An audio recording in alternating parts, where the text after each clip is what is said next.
Now, the objective of today's video is to talk about trades and to dive into the supposed trade win that Steve Yzerman and the Detroit Red Wings were able to pull off. Now, the funny part is, you probably would not have said that this was a trade win or anything like that a few weeks ago.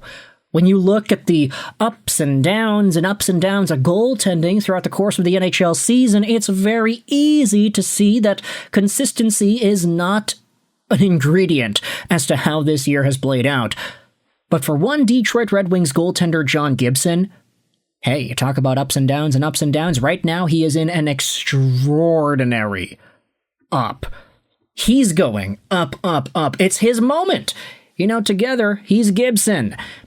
Today, we're talking about Gibson, 32-year-old goaltender, 6'3", 209. I would say he's the de facto starter for the Detroit Red Wings at this point. All the tough games, Gibson will get them. The guy hasn't lost a game in over a month. Actually, no. It's been just under a month. Yeah, no, his last loss was November 28th. Right now, it's December 27th. So, yeah, nice Gibson. He's going out there and really doing some good work. Yeah, sure, there were some 800 games sprinkled in here against Boston, against Seattle, but hey, 2 shutouts, a bunch of 900 games as well. You really can't go wrong with the body of work that John Gibson has provided in net for the Detroit Red Wings the past month. And now, we're talking about trades. Let's head over to an article posted on RedWingsInsider.com yesterday by Joshua Deeds. It's called Successful Acquisition by Steve Yzerman and the Red Wings. It continues to look like a steal of a trade. Well, let's evaluate that after reading the piece. Ultimately, Deeds goes out there and talks about the fact that Gibson is doing well, and there are some comments made in here that I thought were interesting.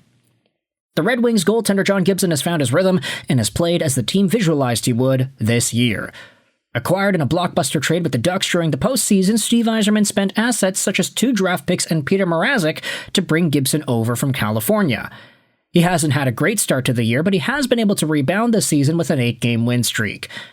After his win Tuesday against the Dallas Stars, he stapled his name in Red Wings franchise history books and accomplished a goaltending milestone not seen since their 07-08 Stanley Cup winning season.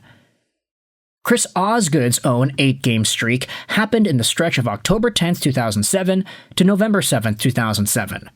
Red Wings head coach Todd McLellan has noticed a change in his play in the last stretch of games, in contrast to early in the season, as John Gibson has looked less unsettled.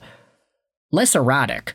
Not John as a whole, but the whole group in front of him, in that 25, 50-square-foot area around the net. McLellan said of Gibson's recent performances, less erratic with the goaltender, less erratic with D-men, 1 save and done instead of 2, 3, 4. I think that's helped him.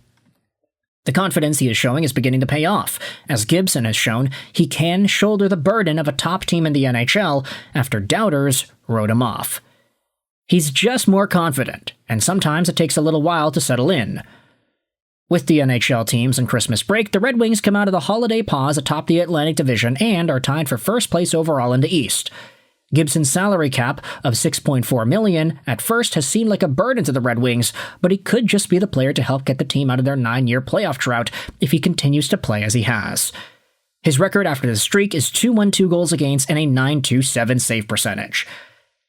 And yeah, that's just after the streak. If you take a look at Gibson's overall body of work, he's still got a lot more heavy lifting to do to get out of the negatives. He's got a current .891 save percentage in 21 games played, 301 goals against. That just goes to show you how poor his numbers were to open up the season and how much rebounding has needed to happen for him to get to just .891 territory. But I digress. The problem with John Gibson was that things were really not going his way to open up the season. Yes, there were some wins early in the year, but the guy was totally crapping the bed some nights, and the Red Wings defense in front of him was not giving him any help. We noted this a bunch throughout the course of the year, that, hey, the Red Wings were getting results. They were one of the top teams in the Atlantic and in the East, but they had one of the lowest, if not the lowest, PDO ratings in the National Hockey League. There was progression to be had here. You talk about, oh, this guy's shooting at 50%. He will regress to the mean. The Red Wings were the opposite. They were so far down, they were going to go upwards and inevitably find themselves back into a middle ground spot with saves coming and shots starting to go in more. The Red Wings are a very talented team, and despite the inadequacies in overall shooting percentage and save percentage, they were still finding ways to get the results they got. And so for John Gibson, a guy who, by all accounts, was very good last season in a limited and injured sample, 912 save percentage, 277 goals against, 29 games played. This is awesome. For John Gibson to rebound after being in an Anaheim organization where he was supposed to be traded for years, to see him get that spotlight in Detroit, when you know that that wasn't going to happen with the Ducks, it's gotta be vindicating for everybody involved here.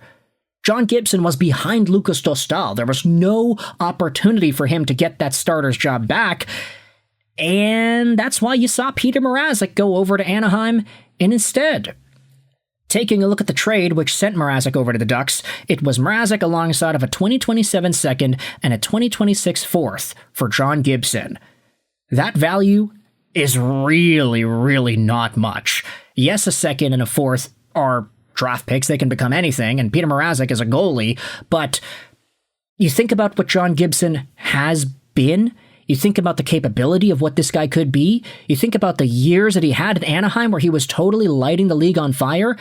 Forget these years in the 2020s. The Ducks were not great then. But in the 2010s, oh boy, ever since making his debut, John Gibson was a beast. 926 save percentage in 60 games. 954 save percentage in his first 3 NHL games. This guy was a total stud. It's just the past few years of Anaheim Ducks factor play and John Gibson's numbers dipping as a result put him in a tough spot where now it's like, oh, we're all talking about this guy getting traded to Edmonton. Every single year it was, oh, he's going to Edmonton. And then he didn't go to Edmonton. He went to Detroit. And then Jari went over to Edmonton and he got hurt. So now they're looking for another goalie. Who knows? Can Kosa go over to the Oilers? Is that possible? But just looking at the value here, I mean, Peter Mrazek isn't doing all too hot. 868 save percentage and a 385 goals against. I mean, Gibson's numbers have not been great this season. Mrazek's have been significantly worse, so obviously that is going to be tough to look at when you just look at the trade value for value. Is John Gibson worth a bad goaltender, a second and a fourth? You would probably say absolutely the hell not. He's a lot better than that. So I think just by virtue of what these players are providing their teams right now, even if you try to calculate a second and a fourth's value into the conversation, yeah, no, I do believe that this is fair, that the Detroit Red Wings have made a very big steal of a trade. They took advantage of a guy who was in a vulnerable spot in Anaheim, where his starter role was no longer his role, and where his career was going down this difficult fork. So with that in mind, let me know your thoughts in the comment section below. How do you feel about the Red Wings coming out on top in this trade, and how John Gibson has been able to take over the NHL as one of the best goaltenders of the past month? Thoughts on Peter Mrazek and his performance in Anaheim, if you've been paying attention to that, and what do you think about the trade overall? I hope you enjoyed this video. Sign on, and bye.